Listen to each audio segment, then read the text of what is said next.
हिंदी साहित्य में आज सुनिए सुधा आदेश की लिखी हुई कहानी विश्वासघात। सुधा आदेश जी हिंदी साहित्य की प्रतिष्ठित लेखिका हैं, जिन्होंने 80 और 90 के दशक में अपनी सशक्त लेखनी के माध्यम से पाठकों के दिलों में विशेष स्थान बनाया। उनके लेखन में समाज की गहरी समझ, संवेदनशीलता और यथार्थ का सम्मिश्रण देखने को मिलता है। प्रस्तुत है कहानी विश्वासघात, मेरी जुबानी। मैं हूँ सीमा सिंह। पिछले कुछ दिनों से रमाकांत की तबीयत ठीक नहीं चल रही थी। वे सो रहे थे। नमिता ने उन्हें जगाना उचित नहीं समझा। उसने स्वयं के लिए चाय बनाई तथा बाहर बरामदे में अखबार पढ़ते हुए चाय पीने लगी। एक खबर पर उनकी निगाह ठहर गई। घर में काम करने वाले नौकर ने बुजुर्ग दंपत्ति की हत्या की। पुलिस ने उसे पकड़ लिया है तथा हत्या के कारणों की जांच कर रही है। सरकार चाहे बच्चों और बुजुर्गों की सुरक्षा के कितने भी दावे क्यों न कर ले, जब तक हमारा सिस्टम न बदले, लोगों की मानसिकता न बदले, कुछ भी नहीं बदलने वाला। ओह, न जाने कितना गिरेगा इंसान। कहते हुए उनके जहन में 12 वर्ष पुरानी घटना उथल पुथल मचाने लगी। आंटी, आप मूवी चलेंगी? अंदर आते हुए शेफाली ने पूछा। मूवी? हाँ आंटी, नॉवेल्टी में परिणीता लगी हुई है।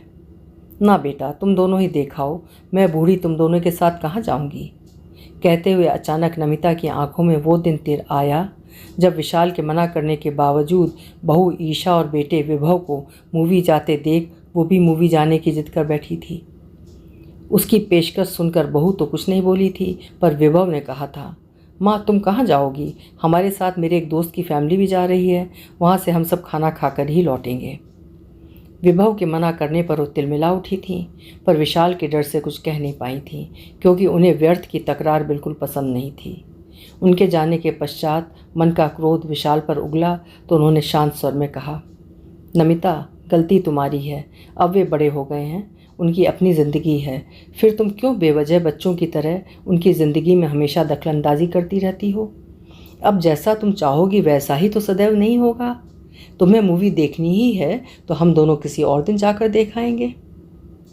विशाल की बात सुनकर वो चुप हो गई थी। वैसे भी उनसे कुछ भी कहने से कोई फ़ायदा नहीं था, पर बार बार दोस्त के लिए स्वयं को नकारे जाने का दंश चुभ चुभ कर पीड़ा पहुंचा रहा था। ठंडे मन से सोचा, तब लगा कि विशाल सच ही तो कह रहे हैं। कल तक उसकी अंगुली पकड़कर चलने वाले बच्चे अब सचमुच बड़े हो गए हैं, और उनमें बच्चों जैसी जिद पता नहीं क्यों आती जा रही है। उसकी सास अक्सर कहा करती थी, बच्चे बूढ़े एक समान, लेकिन तब वो इस उक्ति का मजाक बनाया करती थी, पर अब स्वयं भी जाने अनजाने उन्हीं की तरह व्यवहार करने लगी है। आखिर क्या आवश्यकता थी उनके साथ मूवी देखने जाने के लिए कहने की, जब वे स्वयं ही उससे चलने के लिए नहीं कह रहे थे।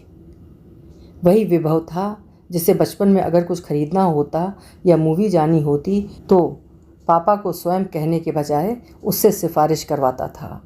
सच, समय के साथ सब कितना बदलता जाता है। अब तो उसे उसका साथ भी अच्छा नहीं लगता है, क्योंकि अब वो उसकी नज़रों में दकियानूसी, पुरातनपंथी या उसके शब्दों में ओल्ड फैशन्ड हो गई है, जिसे आज के ज़माने के तौर तरीके नहीं आते। जबकि वो अपने समय में पार्टियों की जान हुआ करती थी। लोग उसकी जिंदा दिली के कायल थे। समय के साथ उसमें परिवर्तन अवश्य आ गया है, पर फिर भी उसने सदा समय के साथ चलने की कोशिश की है। पर अब तो उनका व्यवहार देखकर उनके साथ कहीं जाने का मन ही नहीं करता है। किसी ने सच ही कहा है, बचपन में 1 से 5 वर्ष के बच्चे के लिए माँ से प्यारा कोई नहीं होता। बाल्यावस्था में 5 से 12 वर्ष तक माँ उसका आदर्श होती है। किशोरावस्था तक पहुँचते पहुँचते बात बेबात टोकने वाली तानाशाह, यौवनावस्था में उसके बच्चों को पालने वाली धाय, तथा बुढ़ापे में उनके लिए बोझ बन जाती है। आज शायद वो उनके लिए बोझ बन गई है। आंटी, आप किस सोच में डूब गई हैं? प्लीज़ चलिए ना। परिणीता शरदचंद्र के उपन्यास पर आधारित अच्छी मूवी है, आपको अवश्य पसंद आएगी, आग्रह करते हुए शेफाली ने कहा। शेफाली की आवाज़ सुनकर नमिता अतीत से वर्तमान में लौट आई। शरदचंद्र उसके प्रिय लेखक हैं। उसने अशोक कुमार और मीना कुमारी द्वारा अभिनीत पुरानी परिणीता भी देखी है, उपन्यास भी पढ़ा है। फिर भी शेफाली के आग्रह पर पुनः उस मूवी को देखने का लोभ संवरण नहीं कर पाई तथा उसका आग्रह स्वीकार कर लिया। उसकी सहमति पाकर शेफाली उसे तैयार होने का निर्देश देती हुई स्वयं भी तैयार होने चली गई। विशाल अपने एक निकटतम मित्र रविकांत के पुत्र के विवाह में गए थे। जाना तो वो भी चाहती थी, पर उसी समय यहाँ भी उसकी सहेली की बेटी का विवाह पड़ गया। विशाल ने कहा, मैं रविकांत के पुत्र के विवाह में सम्मिलित होकर आता हूँ, तथा तुम यहाँ अपनी मित्र की पुत्री के विवाह में सम्मिलित हो जाओ। कम से कम किसी को शिकायत का मौका तो न मिले। वैसे भी उन्होंने हमारे सभी बच्चों के विवाह में आकर हमारा मान बढ़ाया था, इसीलिए दोनों जगह जाना आवश्यक है। विशाल के न होने के कारण अकेले बैठकर बोर होती रहती या व्यर्थ हो आए सीरियल्स में दिमाग खपाती रहती। अब इस उम्र में समय काटने के लिए इंसान करे भी तो क्या करे। ना चाहते हुए भी टीवी देखना एक मजबूरी सी बन गई है, या कहिए मनोरंजन का एक सस्ता और सुलभ साधन यही रह गया है। वरना आत्म केंद्रित होती जा रही दुनिया में आज किसी के लिए किसी के पास समय ही नहीं रहा है। वैसे भी आज जब अपने बच्चों को ही माता पिता की परवाह नहीं रही, तो किसी अन्य से क्या आशा करना। ऐसी मनःस्थिति में जी रही नमिता के लिए शेफाली का आग्रह सुकून दे गया था। अतः थोड़े नानुकुर के पश्चात उसने उसका आग्रह स्वीकार कर लिया था। तैयार होते हुए अनायास ही मन अतीत की स्मृतियों में विचरण करने लगा। 4 बच्चों के रहते वे दोनों एकाकी जिंदगी जी रहे हैं। एक बेटा शैलेश और बेटी निशा विदेश में, क्रमशः कनाडा और अमेरिका में हैं, तथा 2 विभव और कविता यहाँ मुंबई और दिल्ली में हैं। 2 बार विदेश जाकर शैलेश और निशा के पास भी वे रह आए थे, लेकिन वहाँ की भागदौड़ वाली ज़िंदगी उन्हें रास नहीं आई थी। विदेश की बात तो छोड़िए, अब तो मुंबई और दिल्ली जैसे महानगरों का भी यही हाल है। वहाँ भी पूरे दिन ही अकेले रहना पड़ता था। आजकल तो जब तक पति पत्नी दोनों ना कमाएं, तब तक किसी का काम ही नहीं चलता है। भले बच्चों को आया के भरोसे या क्रैश में छोड़ना क्यों न पड़े। एक उनका समय था जब बच्चों के लिए इंसान अपना पूरा जीवन ही अर्पित कर दिया करता था, पर आजकल तो युवाओं के लिए अपना कैरियर ही मुख्य है। माता पिता की बात तो छोड़िए, कभी कभी तो उसे लगता है आज की पीढ़ी को अपने बच्चों की भी परवाह नहीं है। पैसों से वे उन्हें सारी दुनिया खरीद कर तो देना चाहते हैं, पर उनके पास बैठकर प्यार के 2 मीठे बोल के लिए उनके पास समय नहीं है। बच्चों के पास मन नहीं लगा तो यहाँ बनारस अपने घर चले आए। जब विशाल ने इस घर को बनवाने के लिए लोन लिया था, तब नमिता ने यह कहकर विरोध किया था कि क्यों पैसा बर्बाद कर रहे हो, बुढ़ापे में अकेले थोड़े ही रहेंगे। 4 बच्चे हैं, वे भी हमें अकेले थोड़े ही रहने देंगे। पर पिछले 4 वर्ष इधर उधर भटक कर अंततः अकेले रहने का फैसला कर ही लिया। किराए पर उठाया घर खाली कराकर रहने लायक बनवा लिया था। कभी बेमन से बनवाया घर अचानक बहुत अच्छा लगने लगा था। अकेलेपन की विभीषिका से मुक्ति पाने के लिए पिछले 3 महीने पूर्व घर का एक हिस्सा किराए पर दे दिया था। शशांक और शेफाली अच्छे सुसंस्कृत लगे। उनका एक छोटा सा बच्चा है। इस शहर में नए नए आए थे।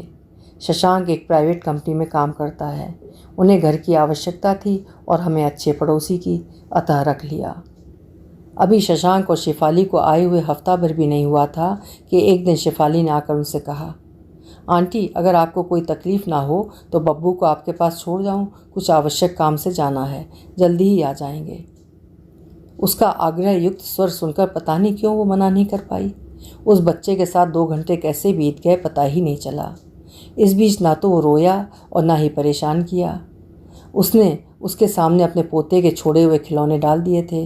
वो उनसे ही खेलता रहा।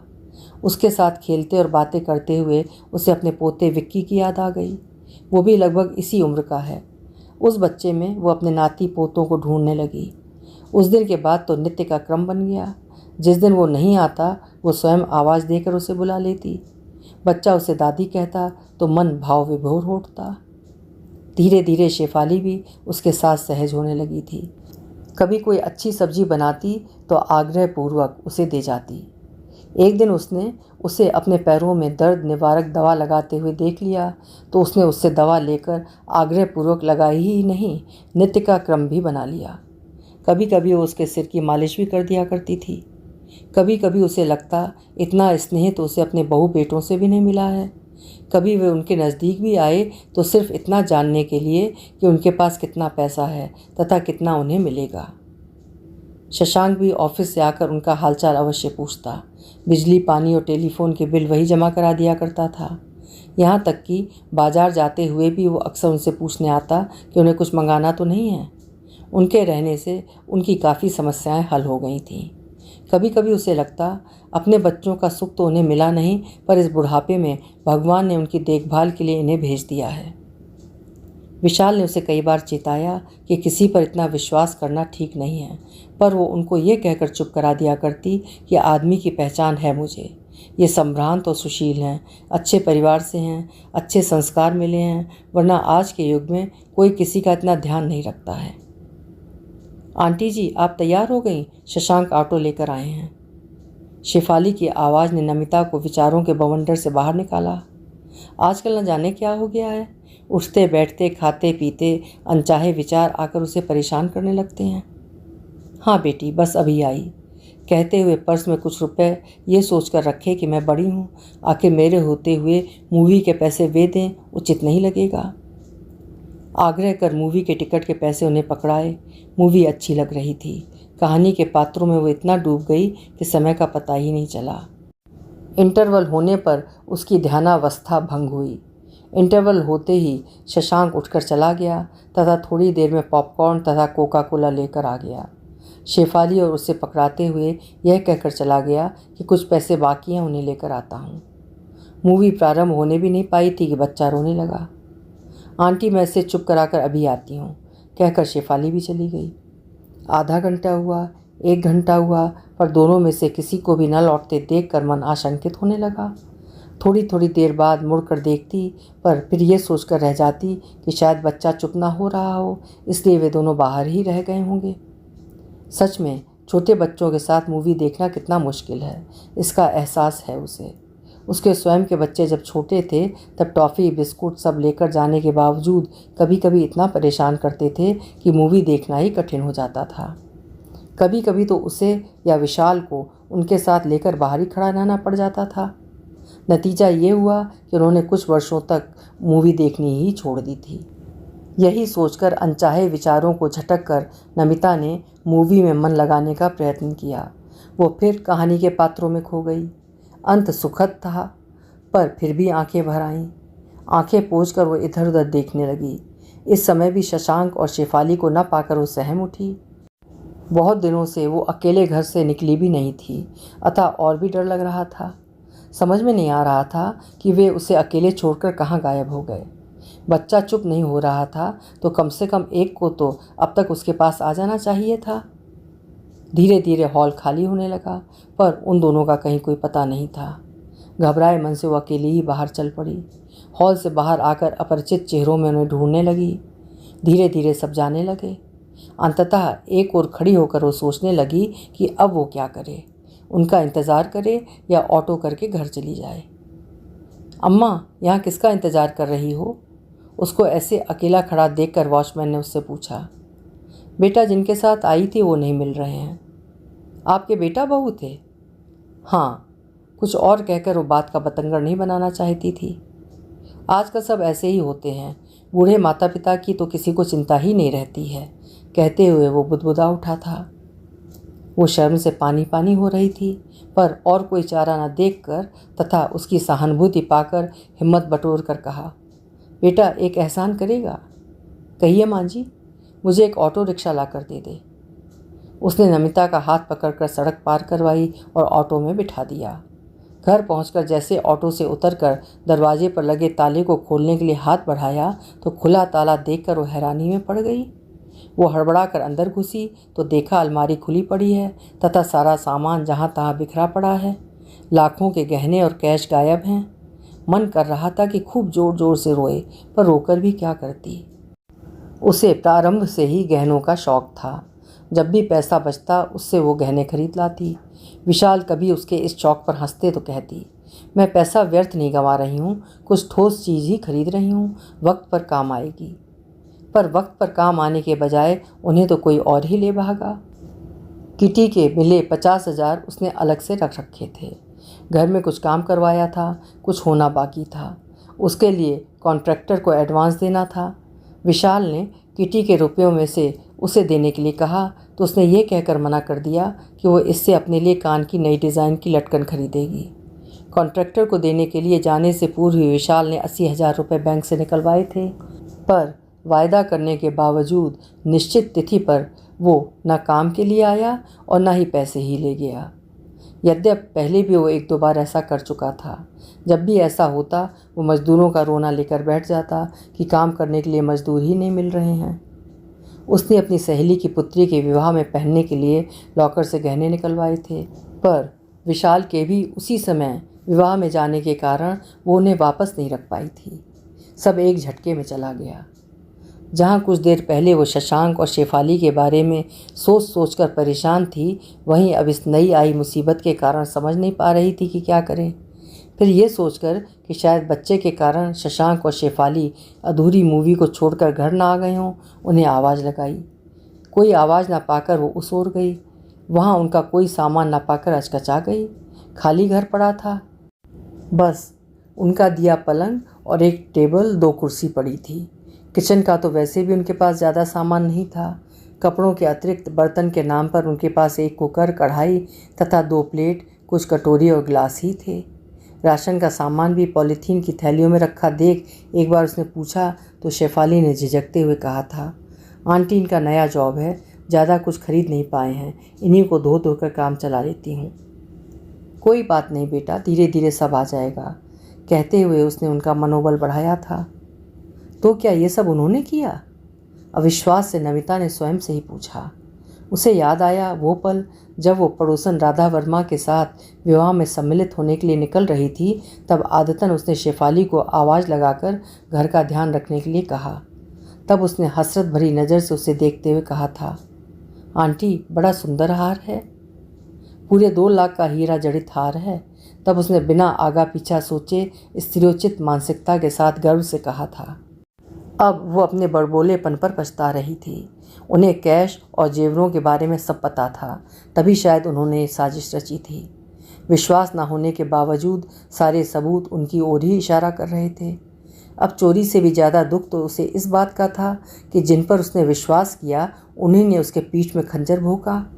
गलती उनकी नहीं थी, उसकी थी, जो विशाल के बार बार समझाने के बावजूद उनकी मीठी मीठी बातों में आ गई। अब पूरी तस्वीर एकदम साफ नज़र आ रही थी। मूवी देखने का आग्रह करना, बीच में उठकर चले आना, सब कुछ उसके सामने चलचित्र की भांति घूम रहा था। कितना शातिर ठग था वो। किसी को शक ना हो इसलिए इतनी सफाई से पूरी योजना बनाई। उसे मूवी दिखाने ले जाना भी उसी योजना का हिस्सा था। उसे पता था कि विशाल घर पर नहीं है। इतनी गर्मी में कूलर एवं एसी की आवाज़ में आस पड़ोस में किसी को सुनाई देगा नहीं और वे आराम से अपना काम कर लेंगे तथा भागने के लिए भी समय मिल जाएगा। कहीं कोई चूक नहीं, शर्मिंदगी या डर नहीं। आश्चर्य तो इस बात का था कि आदमी की पहचान का दावा करने वाली उसकी अंदर की नमिता को उनके साथ इतने दिन रहने के बावजूद कभी उन पर शक क्यों नहीं हुआ। स्वयं को संयत कर विशाल को फ़ोन किया। घटना की जानकारी देते हुए वो रोने लगी थी। उसे रोता देखकर उन्होंने उसे सांत्वना देते हुए पड़ोसी वर्मा के घर जाकर सहायता मांगने के लिए कहा। वो बदहवास सी बगल में रहने वाली राधा वर्मा के पास गई। राधा वर्मा को सारी स्थिति से अवगत कराया तो उसने कहा, कुछ आवाज़ें तो आ रही थीं, पर मुझे लगा कि शायद आपके घर में कुछ काम हो रहा है, इसलिए ध्यान नहीं दिया। भाभी जी, अब जो हो गया सो हो गया, परेशान होने या चिंता करने से कोई फ़ायदा नहीं है। वैसे तो चोरी गया सामान मिलता नहीं है, पर कोशिश करने में कोई हर्ज नहीं है। चलिए FIR दर्ज करा देते हैं। वर्मा साहब ने सारी बातें सुनकर उससे कहा। पता नहीं वर्मा साहब की बातों में उसके लिए दुख था या व्यंग, पर यह सोच कर रह गई कि जो सच है वही तो वो कह रहे हैं। अब ऐसे समय में 10 लोगों की 10 तरह की बातें तो सुननी ही पड़ेंगी। उनके साथ जाकर FIR दर्ज करवाई। पुलिस इंस्पेक्टर ने नमिता के बयान को सुनकर कहा, इस तरह के एक युगल की तलाश तो हमें काफ़ी दिनों से है। कुछ दिन पहले हमने पेपर में सूचना भी निकलवाई थी तथा लोगों से सावधान रहने के लिए भी कहा था, पर शायद आपने ध्यान नहीं दिया। वो कई जगह ऐसी वारदातें कर चुका है, पर किसी का भी बताया हुलिया किसी से मैच नहीं करता। शायद वो विभिन्न जगहों पर विभिन्न वेशों में विभिन्न नाम का व्यक्ति बनकर रहता है। वो कई भाषाएं भी जानता है। क्या आप उसका हुलिया बता सकेंगी? कब से वो आपके साथ रह रहा है? नमिता को जो जो पता था उसकी सारी जानकारी पुलिस को दे दी। पुलिस ने जिस ऑफिस में वो काम करता था वहाँ जाकर पता लगाया तो पता चला कि इस नाम का कोई आदमी उनके यहाँ काम ही नहीं करता। उसकी बताई जानकारी के आधार पर बस स्टेशन और रेलवे स्टेशन पर भी उन्होंने अपने आदमी भेज दिए। पुलिस ने घर आकर मुआयना किया पर कहीं कोई सुराग नहीं मिल पाया, यहाँ तक कि कहीं उनकी उंगलियों के निशान भी नहीं पाए गए। लगता है ये वही युगल है जिसकी हमें तलाश है। बहुत ही शातिर चोर है, पर कब तक बचेगा हमसे। हम लोग कई बार सिविलियंस से आग्रह करते हैं कि नौकर और किराएदार रखते वक्त पूरी सावधानी बरतें, उसके बारे में पूरी जानकारी रखें, मसलन वो कहाँ काम करता है, उसका स्थायी पता, फोटोग्राफ इत्यादि। पर आप लोग तो समझते ही नहीं हैं, जब वारदात हो जाती है तब आते हैं, इंस्पेक्टर ने आक्रोशित स्वर में कहा था। इंस्पेक्टर साहब, हमारा सामान तो मिल जाएगा? इंस्पेक्टर की बातों को अनसुना कर नमिता ने पूछा। माँ जी, कोशिश तो कर रहे हैं, आगे ईश्वर इच्छा। वैसे इतना कैश और जेवर घर में रखने की क्या आवश्यकता थी? वो आपका किराएदार था, इसका कोई प्रमाण है आपके पास? किराएदार? इसका हमारे पास कोई प्रमाण नहीं है। इनकम टैक्स की पेचीदगी से बचने के लिए विशाल ने कोई एग्रीमेंट ही नहीं करवाया था, उनसे किराए की रसीद भी नहीं लेते थे। सच, थोड़ी सी परेशानी से बचने के लिए उन्होंने स्वयं को अपराधियों के हवाले कर दिया था। प्रारंभ में कुछ एडवांस देने के लिए अवश्य कहा था, पर जब उन्होंने असमर्थता जताई तो पता नहीं क्यों उनकी मजबूरी देखकर मन पिघल गया। उस समय यही लगा कि हमें पैसों की आवश्यकता तो है नहीं, हमें तो सिर्फ अपना सूनापन बांटने या घर की रखवाली के लिए अच्छे लोग चाहिए। उनकी बातों से नफासत टपक रही थी। एक बच्चे वाला युगल था, संदेह की कोई बात ही नज़र नहीं आई, अतः ज़्यादा जांच पड़ताल किए बिना उन्हें रख लिया। उन्होंने जो बताया वही सच मान लिया। इंस्पेक्टर की बात सुनकर नमिता मन में सोचने लगी थी, यही तो गलती करते हैं आप लोग, बिना एग्रीमेंट करवाए किराएदार रख लेते हैं। एग्रीमेंट करवाया होता तो उसमें सब कुछ दर्ज हो जाता।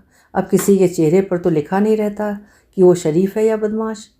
वो तो गनीमत है कि आप सही सलामत हैं, वरना ऐसे लोगों को अपने मकसद में कामयाब होने के लिए किसी का खून भी करना पड़े तो पीछे नहीं रहते। उसे चुप देखकर इंस्पेक्टर ने कहा। इंस्पेक्टर की कड़वी बातें सुनकर भी वो चुप रही। सचमुच परिस्थितियां कभी कभी अच्छे भलों को बेवकूफ़ बना देती हैं।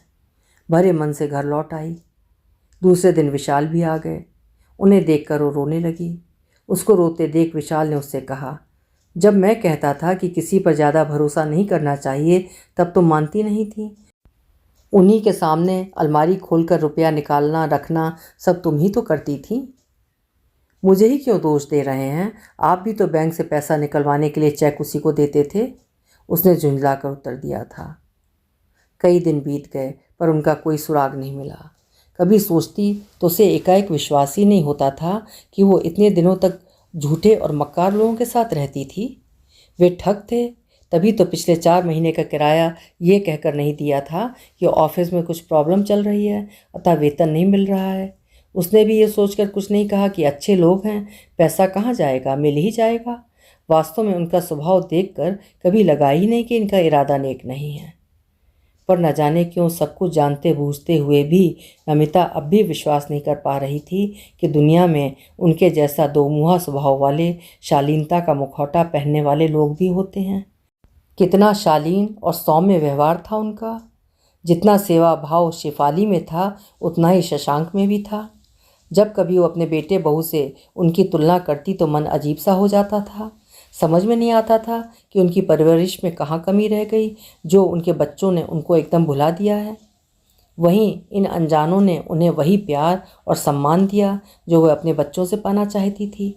क्या कोई किसी की इतनी सेवा या ख्याल रखने का नाटक कर सकता है? वो तो ये सोच सोचकर खुश होती रही थी कि अभी भी ऐसे लोग इस धरा पर हैं जो अपने माता पिता की तरह ही दूसरों का ख्याल रख सकते हैं। पर इतने सौम्य चेहरों का इतना घिनौना रूप भी हो सकता है, कभी मन मस्तिष्क में नहीं आया था। मुंह में राम और बगल में छुरी वाला मुहावरा शायद ऐसे लोगों की फितरत देखकर ही किसी ने ईजाद किया था। आश्चर्य तो इस बात का था, इतने दिन साथ रहने के बावजूद उसे कभी उन पर शक नहीं हुआ। उसने अखबारों और टीवी में उनकी तरह अलग रह रहे वृद्धों के लूटे जाने और मारे जाने की घटनाएं पढ़ी और सुनी थीं, पर उसके साथ भी कभी कुछ ऐसा ही घटित होगा उसने सोचा ही नहीं था। आज जब स्वयं पर पड़ी तो समझ में आया कि उन जैसे असुरक्षा की भावना से पीड़ित बेगानों में अपनों को ढूंढते वृद्धों को आसानी से बेवकूफ़ बना लेना ऐसे लोगों के लिए कितना आसान है।